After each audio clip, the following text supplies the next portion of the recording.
Leida Laius. Ja ma hakkasin mõtlema, et tegelikult olen mina olnud selle Eesti filmikunsti juures õieti selle algpäevist alates. Algul ainult ekraniseeringud. Kuigi oletame klassikana antud juhul minu puhul ja kuigi väga head autorid nagu Panso, Paul-Erik Rummo, niisugused nimed isegi. Aga need on ikka ekraniseeringud, seetõttu mina leian, et nad ei ole ikka veel päris nagu see õige filmikunst. Siis ikka selle aja jooksul juba jõudsime välja selleni, et näete nüüd lõpuks jõudsin välja ma selleni, et on nagu originaalsed stsenaariumid.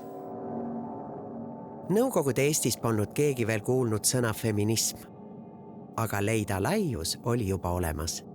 Tema filmide keskmes on naine. Naine, keda küll üritatakse müüa, panna enda kasuks tööle, ühiskonnast välja heita. Inimesteks loete te ennast, aga olete hullemad kui kiskjad loomad. Hunt ei murra hunti, aga teie. Eesti filmis pole režissööri, kelle jaoks oleks naisküsimus nii olulisel kohal. Võta aru pähe ja aja ennast jalule. Olgu selleks siis libahunt või Uku Aru. Ema, sa ei lase mul surragi. Surra. Jah, hakka ka surema, mis sa veel ootad. Nöör on kojas, tõmba ennast rippu nagu papiloreida. Ja lapsed võta ühes. Surra.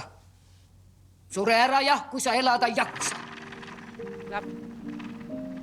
Teise maailmasõja ajal otsustas Leida, et ta peab minema rindele ja töötas seal sanitarina. Soov minna inimesele appi on ka tema filmides läbiv. Moskvasse filmi õppima minnes pelgas Leida, et 32-aastane inimene on liiga vana, et midagi täiesti uut õppida.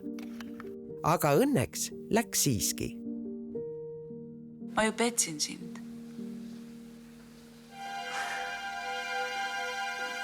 Mina ei ole sinu ema. Ja ma lihtsalt valetasin. Võtsin kätte ja valetasin. Tegelased Laiuse filmides on justkui fookusest väljas. Nad ei vasta ootustele. Pole õiged emad, pole piisavad, et neid armastada. Palun võtta ära tal see päevik. Ja ega nad ka naerata. Palun võtta ära. Aga seejuures pole kordagi tunnet, et empaatia on otsa saanud. Seda on Laiusel nagu meres vett. Katrin, pane ära, kuulsid, sa ei tohi seda lugeda, pane ära, palun, pane ära!